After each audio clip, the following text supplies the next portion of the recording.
Welcome to another episode of the Financial Armor Show. My name is Tyler Cote, your host for today, alongside my co-host, Jaclyn. How are you doing today, Jaclyn? I am so great. It's such a, fun time to have you on the other side of this today, Yeah, Tyler. finally, And finally. yes, I think, we got to see each other in person last week, and I think that was the first time we met in person, wasn't It it? was, yes. Yeah, no, I So, feel like I know you, tuning into the podcast. I feel like I yes. knew you, so it was nothing that I wasn't used to, so it was, Yes. it was great seeing you, being able to come Yes. out here. Yeah, it was I great. completely agree, and now I convinced you to be on the podcast. So, Yes. Yeah. Yeah, that was quick. Tight turnaround. Saw you last week on the podcast this week. Yes. yes. So, Well, and I just want to, mention to our listeners and viewers, this is a new face, a new voice. So, Tyler, who are you? yeah. Yeah, a lot of people ask me that. So I actually just came up on my 1 year with Cooper, which is crazy. Woohoo! Yeah, so I started in March of 2025. Uh, so I got onboarded on the team and past years flown by. So just celebrated the Yes. 1 year here at Cooper. So new Wow. face. Just to give you a little bit of a background, and I'm sure you got a couple follow-up questions that you can ask. But yeah, started with Cooper 2025. Go way back to when I was born. I was actually born up in Montana. For the people listening Ooh. in that don't know me, from Montana, born and raised. Um, and for those of you listening that are familiar with Montana, kind of like the northwest corner Mhm. up by like Glacier Park area, so Whitefish, Kalispell. So yeah, originally from Montana, grew up there, went to high school up there. Um, Actually did my first year up at Montana State, which is Bozeman, Okay. north of Yep. Yellowstone a little bit. Mhm. So yeah, did first year in Bozeman, um, and yeah, then have been hopping around. I went from Montana, lived in Nevada for a year, and then actually came out to Arizona back in August of 2019. Which, if you're from Arizona and know what August Yeah. is like here, Mhm. we're talking, on the low end 105, Yep. on average 115. So yeah, got off the loading truck here in Arizona, August of 19, and had never been here in the summer, So Wow. yeah. So definitely a culture shock coming from, kind of like a cold spot, like what you are Yes. up in Minnesota to out here. Yeah. So did you Yeah. move? Like, did your parents move, or what kind of brought you down to Arizona? So we actually, so I'd kind of call Arizona kind of like a second home. Okay. Yeah, whole family was up in Montana. My grandfather actually moved out to the Arizona, like Chandler, Gilbert Oh. area in like the late 80s, early 90s. So we would always come out here for like spring break, Christmases a couple years. So during the times that we were out here, it was, beautiful, 80 degrees, Yeah, it was during winter. high. Yeah. So really didn't get to experience. We're like, oh, Arizona's such a wonderful place. And so we'd always come out here, and then yeah, my mother and my stepdad, they actually ended up getting some job opportunities out here. And at the time, again, was up at Montana State, and a lot of snow, a lot of cold. Mhm. Um, and actually, my graduating class of high school was 125 kids. 50 of the 125 went to Montana State. So I went to school with a lot of kids that I knew, which was great. Like I had some of my best friends come to, first year of college with me. Yes. Um, but yeah, they got a job opportunity, and I just had the urge and the sense that I was meant to go out there as well. And so my Wow. brother and I came out here. My sister also went to brother and sister went to ASU, so already had a Okay. sibling out here. So yeah, that's how I got out here. Job opportunity Wow. and just not knowing, what was going to happen, but just decided to take the leap and Yeah. come out. So did Yeah. you always want to go into finance world, or what did you major in? What's kind of your background? Yeah. So background. So I actually, first year of college, kinesiology. So I thought that I wanted to Mm. be like a physical therapist, Yep. PT. So did that for my first year and then transition into business. Okay. later during the college path. Mhm. Um, and so the financial planning side really wasn't anything. I mean, I took a couple, you know, microeconomics, macro, took some accounting in there, but it really wasn't anything that I knew much about. Mhm. And then once I was done with school, just to kind of get like a background of how I got into the financial planning space, uh, once I was done with school, was working full time, just trying to figure out what I wanted to do, and actually started working as a personal trainer at a gym out here in Chandler because I was really into fitness and played sports growing up, Yeah. you know, Yeah. school, you know, football and track. And so, um, you know, getting in shape, working out, like that was something that I was really into. So I was like, you know what, I might as well just take the passion of what I love doing right now and get certified and teach others how to do it. So I actually did that um, at a local gym here, which is actually where I met Tessa, my fiance. So we actually met at Soon, the soon to be wife. wife. Yes, yeah, we get married in. Let's see, what's the date today? Less than 2 weeks. So Woohoo! countdown, which is crazy. But yeah, so that's actually where I met Tessa. Funny enough, but yeah, trained there for a couple years, and you know, really enjoyed the process of having, you know, my own clients, my own, you know, quote unquote book of business, and training these people. A lot of them were you know, business owner clients. I had a couple youth athlete clients that I would train and do more sports specific training on. And then I had some older clients, you know, that were battling, you know, early Yeah. onset, you know, like Parkinson's and Mhm. other health issues that they were um, trying to battle, you know, and get better. So with speaking and working with some of these clients and building them, you know, plans and listening to what their goals are for their fitness. Um, I didn't know, you know, hindsight, you know, I didn't know that that was kind of the build up to getting to where I am. Yes. And Yes. so really enjoyed doing that. And then shortly after I met Tessa, we figured out that we were having a baby, and that was a shock, you know, just such a blessing, but it was a shock. Yes. And and you know, I had to sit back and you know, I probably took a week off work after figuring out that we were having Leo, you know, just trying to Mhm. contemplate, you know, how we were going to make this Work. you know, Yeah. make this work. Yeah, and going back, you know, single, you know, thought I was making, you know, really good money, you know, to be able to support a family, and learned real quick that I needed to make a shift, you know, and a Yeah. change, and you know, try to figure out what I was going to do career wise, you know, to help support my family. And luckily, my fiance, her oldest brother, had actually been in the industry for probably 15, like 12, 15 years for a company up in Colorado.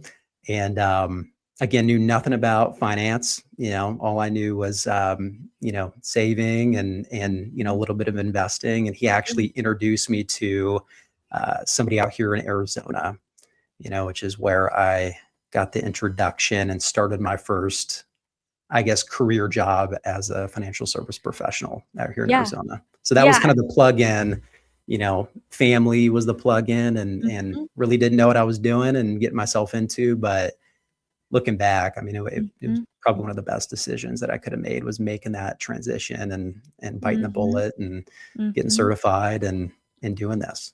Yeah. So Yeah, absolutely. And just to hear like your background of, in the physical labor and your fitness and all of that background, you're talking about education. And that's what you're doing right, now in finance. You're right, educating, you are being a supporter, being a guide. All of those things are so equivalent to what you do now. It's just you're doing it with a different variables, basically. exactly, yeah, And yeah, so it's exactly, so great point. interesting that you have that and those relationships. I mean, all of that's this very similar. Yes, And so, Tyler, yes. given your background, what stands out to you as maybe something different at Cooper Financial or maybe something different Mhm. about Cooper Financial?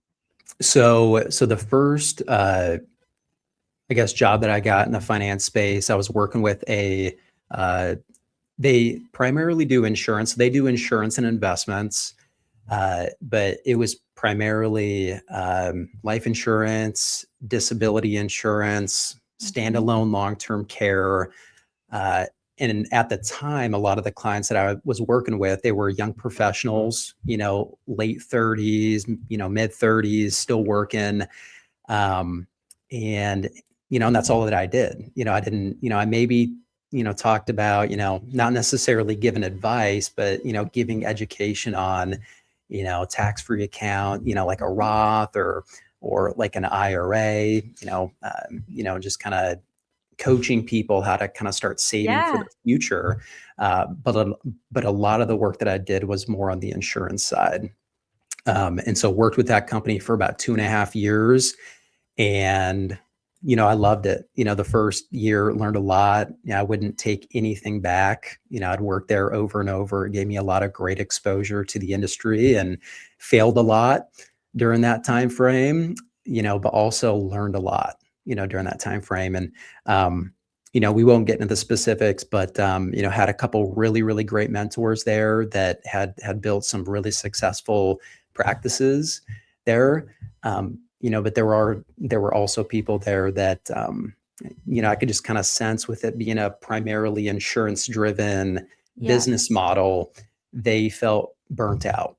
And if they didn't produce on the insurance side, then what they were getting paid on the investments wasn't as much. And so it was not necessarily them, it was kind of pushing insurance and having to maintain that insurance piece to really bring up that investment piece. And so I just kind of got a sense that not a lot of them, but some of them just kind of felt burnt out, and Mhm. having to constantly do that.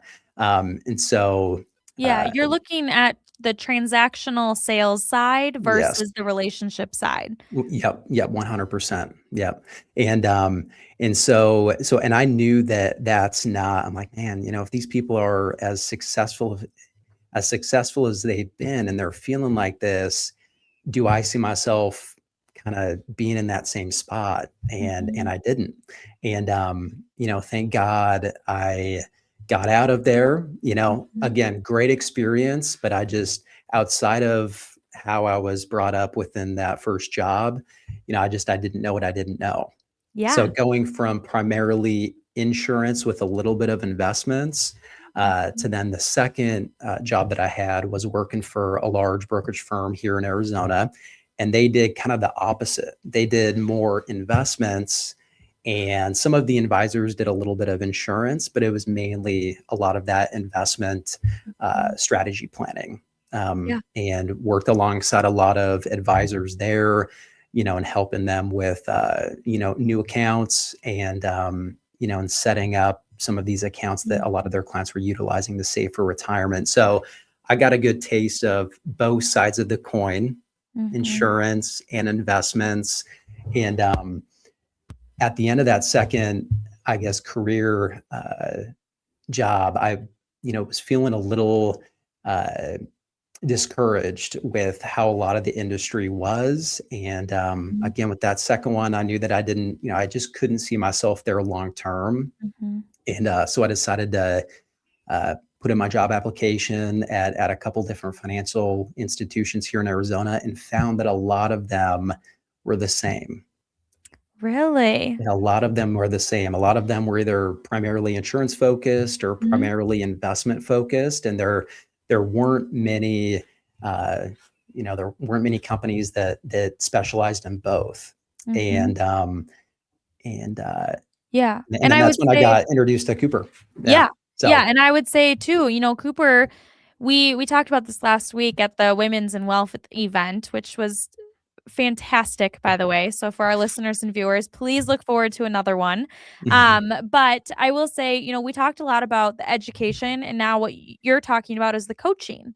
And it seems right, like really where you're at and what Cooper Financial does differently is they educate, they coach. They are right, there from the second from the start to the finish, right? They Right. are not Right. transactional. They are about the relationship, building, being dependable and being all of those things that you even talked about earlier with your background in physical education and, kinesiology. And it's just so similar. And I think Right. at Cooper, it's really just about building, right? You're not just Hmm. gonna build muscle overnight. It's gonna be Right. a long-term situation where you are working together, you are consistently having that relationship, and that's Right. what Cooper Financial does differently. And there's no Exactly. dumb question is what I like to say. How many times have I asked you, Jose, Brad? I have some dumb questions sometimes, but the reality is you guys have never made me feel like they're Right. anything, different. Yes. And so it's just great to hear that that's where you ended up, and now you get to do a podcast with me. So Yes. Yeah, exactly. No, no, you hit it right on the head. Yeah, totally, shifted my perspective going from feeling discouraged and feeling like everybody in this industry is kind of the same Yes. to then being introduced to, Brad and Jose and our team and how they, truly, care about their clients Yeah. and putting the client first, and instead of having to you know have that relationship being more transactional, it Mhm. can be more relationship based. And I Yeah. think that that's one of the biggest things that we can offer clients is that true relationship and being able to Mhm. help them with not everything in regards Mhm. to their financial picture, but a very, very big chunk of what they need to be successful Yeah. in their retirement years, that Yeah. build up phase, as well as when you reach that peak of retirement and you're ready to step away, you're within that 1 to 5 year window. It's a totally different type of planning than those Mhm. early years when you're really just trying to save, save, Yeah. save, save. Once you Yeah, hit that peak, it's totally different. absolutely. And another thing Mhm. that kind of I remember from what you just talked about there was you and Jose and Brad do a great job of sharing yourselves, like sharing your personal lives, being able to connect with your client because like you just said, in other industries in a lot of the financial world, it's very much closed. There's not a lot of personal life talks. There's not a lot about connecting about a personal life, and it's so hard to see past numbers when there isn't a person or a reason or a stories behind that person. And I Right. think all three of you do such a good job at sharing about yourself to connect with others. I mean, I know that you and I are connected about being engaged right now. And Oh I yeah. know, like we were able to connect Yes. on those deeper levels because you guys are willing to share just as much as you're willing to receive from clients as well. Exactly. Yeah. Yeah. No, you hit it right on the head. Yeah. Um, yeah, I would say that the relationship side of this business is probably one of the most rewarding things, and something that I see just looking at Brad and what he's been able to do in the business that he's been able to build over these last 30 to 35 years. The relationships and the deep roots that he has with a lot of his clients, like it's just so funny.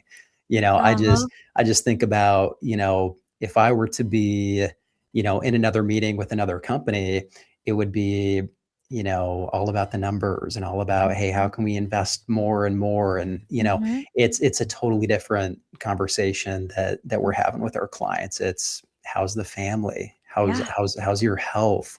Yeah. Um, and really being there for our clients and listening to them and hearing what they want. And, if they want some guidance and some recommendations, we can support them. But the relationships that Jose and Brad have built with their clients is just Yeah. it's just so fun to see, Yeah, being because able to sit in those meetings. Yeah. life happens, Yeah. and you can't Yeah. be defined by your numbers because essentially all of your goals are surrounded by life. I'm sorry, but like numbers are one thing, but they're not everything.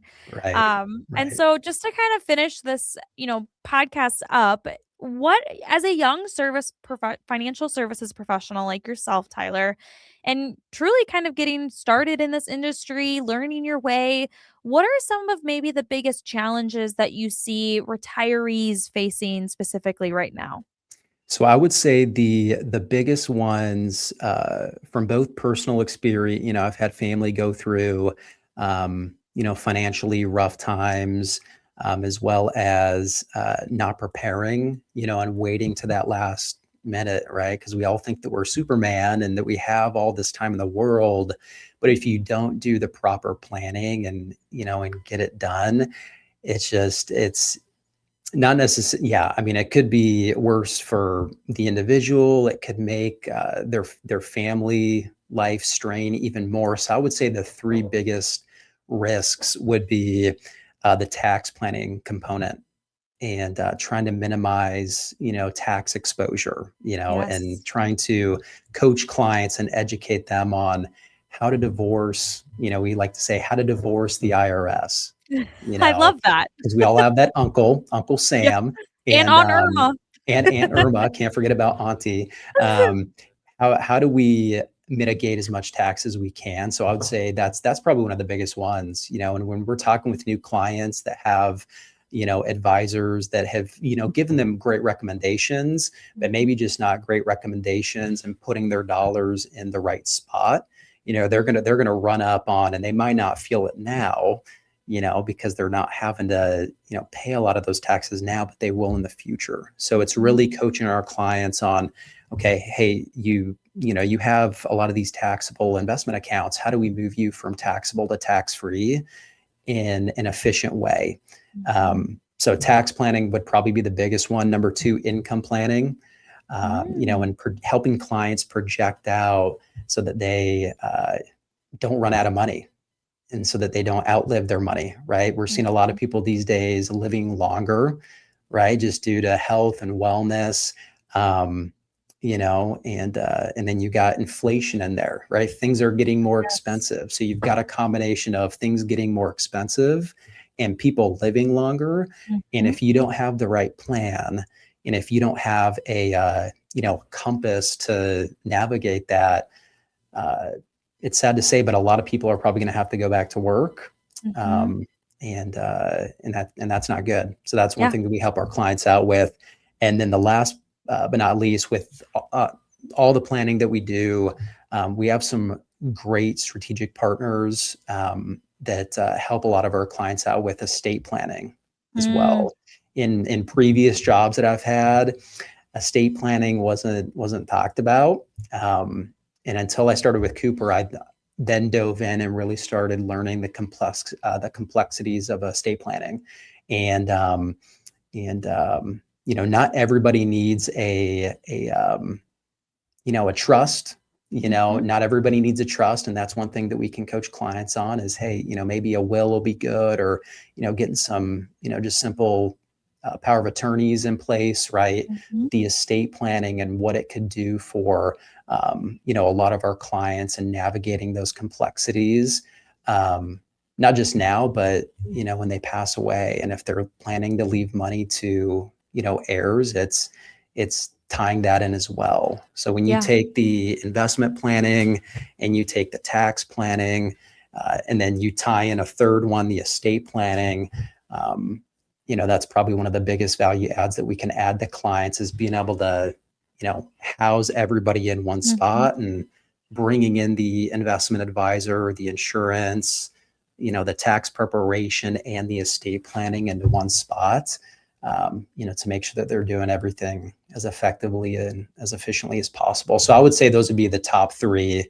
things, Yeah. the tax planning, the income planning, and the estate planning would probably Yeah. be the three biggest red flags, or I guess biggest challenges that we see retirees facing, you Yeah. know, today. So Absolutely. And Tyler, I mean, you brought up some really great points there, and I just want to go back a few things there, but you know, taxes are the number one thing that's forgotten in mhm, retirement. I mean, mhm, period. I know it's the number one thing that maybe it's not forgotten, but people don't want to talk about, people don't right, want to figure out. I mean, I know myself, I hate doing taxes. It's not a fun thing, right, and it's something that people push off and they forget.